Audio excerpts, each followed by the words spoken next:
Alright, you guys, I'm here to review Jurassic World, finally. I know, I'm sorry it's a little late, but I wanted to watch this movie twice before I did the review for it, and I have seen it twice now.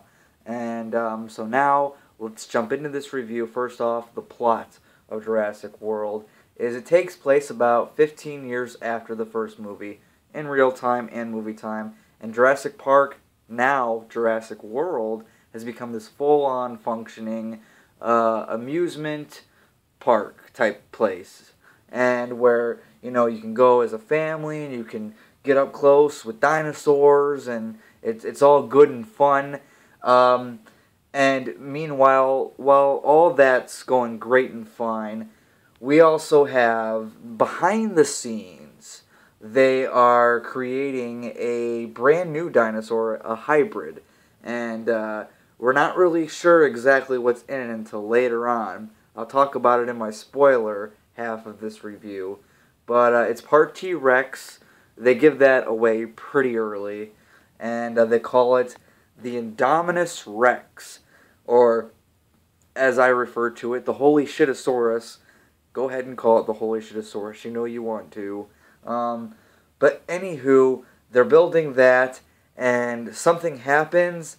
The Holy Shitosaurus gets loose and starts breaking out all these other dinosaurs. Dinosaurs are roaming free among the park, the ones that were locked up anyway. And thus we have our movie. And this movie is starring Chris Pratt, Bryce Dallas Howard, Vincent D'Onofrio. I think I finally learned how to pronounce his last name. I loved him forever, and I could never pronounce his last name right. I think it's D'Onofrio. Anywho, he's in this movie.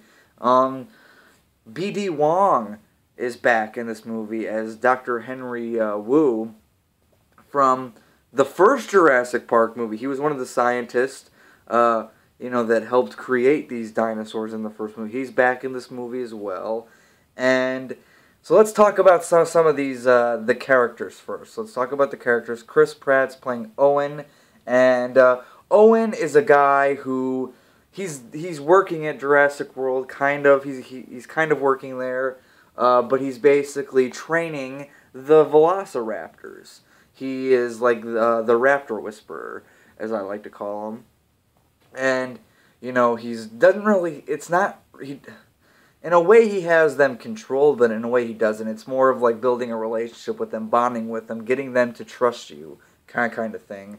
And they call and. Bryce Dallas Howard's character brings in Owen to help kind of get this Holy Shitosaurus locked back down before things start going to shit.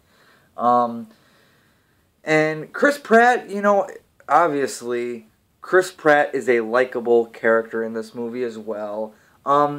I will say, though, he's not really that relatable. Like, you can't relate to him too much. I mean, because, how many people do you know have actually is a raptor whisperer, who can, build a relationship with velociraptors? Shut up. Put that keyboard down. No, you don't know anybody like that. Anywho, that's one flaw I do have with the movie. Nobody in this movie is really relatable. I mean, there are characters that are likable, and there are characters that are pretty unlikable.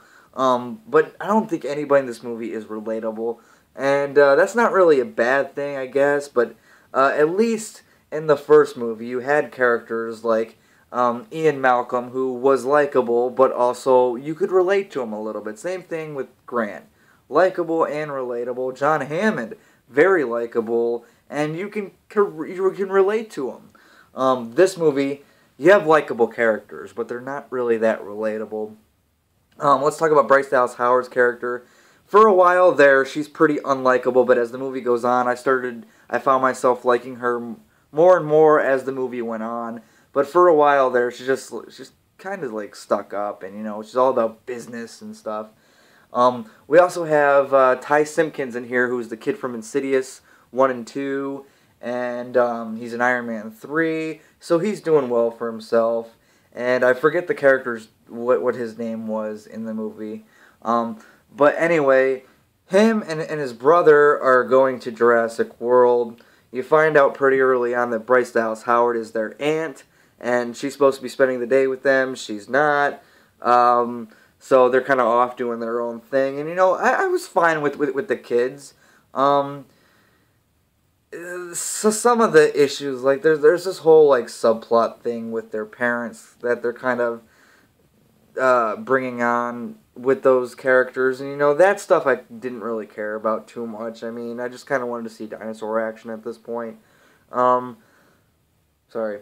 Vincent D'Onofrio, man, he is kind of a jerk. Alright, he's a jerk. And he wants to use the raptors as weapons for war.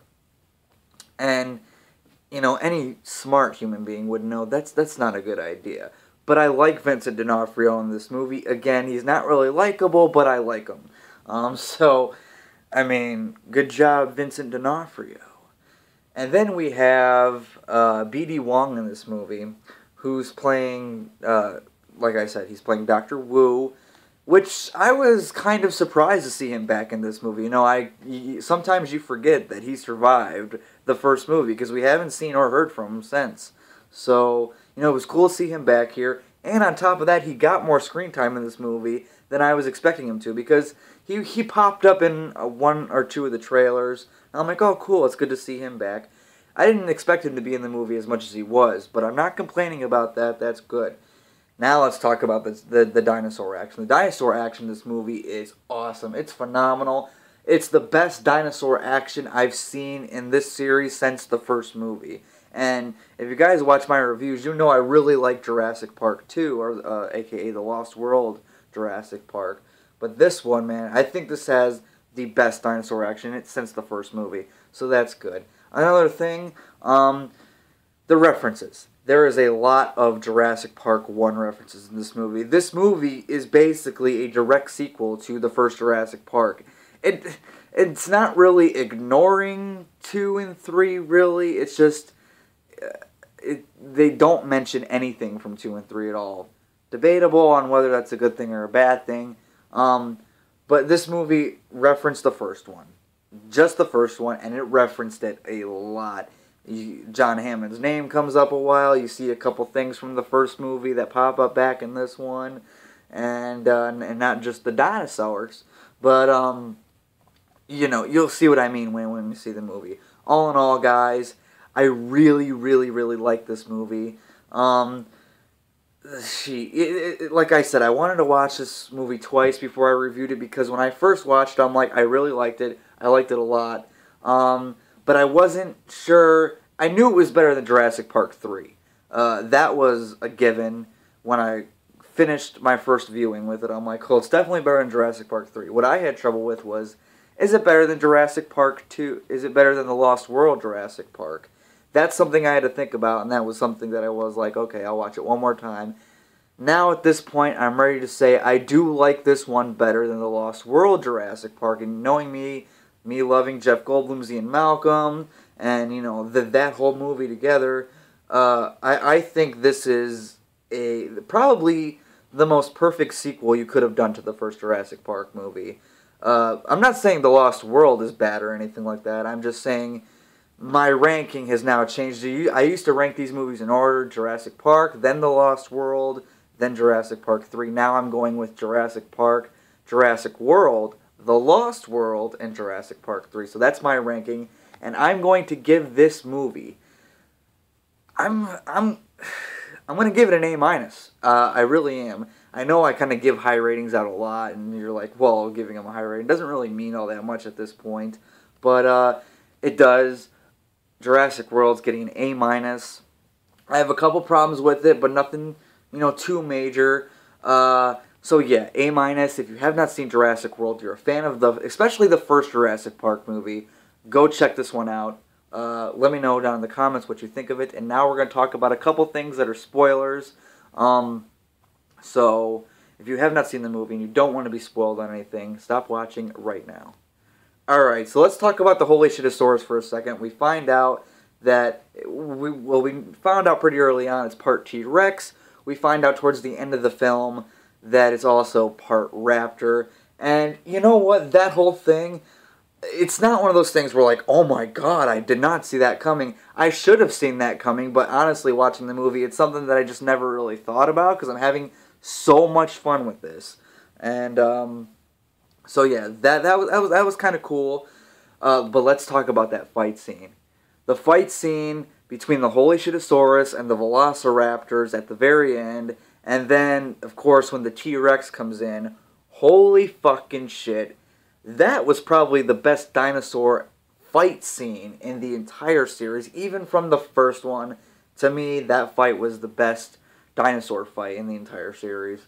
Yeah, I know, right? Um, Vincent D'Onofrio, we knew from the get-go that he was a jerk and that he was going to be a villain, so I'm not really surprised. He played a good villain, like he has been lately. He's on a good villain kick. So, you know, I'd like to see him play more villains, and there's a couple times where I'm like, okay, let's see him actually be like a good, decent guy for a while. But, you know, Vincent D'Onofrio was great in this movie.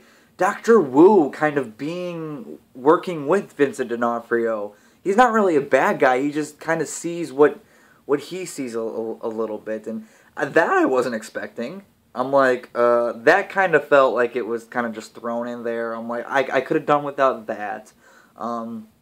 But yeah, I have so much fun with this movie, and of course the scene in the trailer, you know, this is the scene that I could not wait to see. I'm like, this is going to be awesome. Sure enough, it was. It's when Chris Pratt is riding on his bike, his motorcycle, and all the Velociraptors are running next to him, and it's fucking, that scene was great. It was awesome. I couldn't wait to see that on screen. I saw it. It was, yeah, I loved it.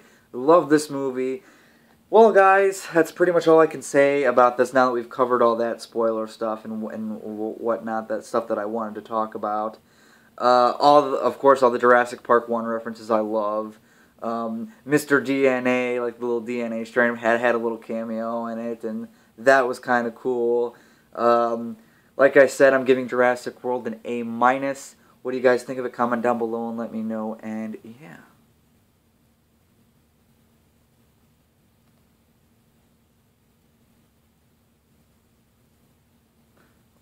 Well, see you later.